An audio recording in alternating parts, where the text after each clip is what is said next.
Okay. Yan. Today is May 24.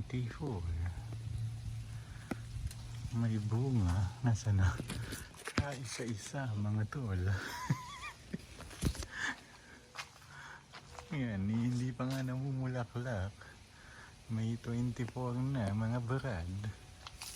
Ni isa. Wala pa. Dapat namumulaklak na to. Yun ay apricot. Hilaw pa. Ito ay sa August pa to. Kaso wala rin naman kami rito. Nag-iisang cherry. Wala pang bulaklak mga brad. Pag hindi pa to namulaklak, hindi pa to magbubunga. Yeah, sorry. Ayan, may isa uli. Pero ang jasmine namulaklak na. Sabay dapat yan. Ni isang cherry, mayroong isang orange. Nakuha ko na yan. Tumutubo na lang uli.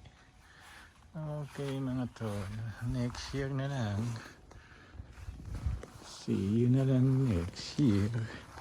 Sa December pala.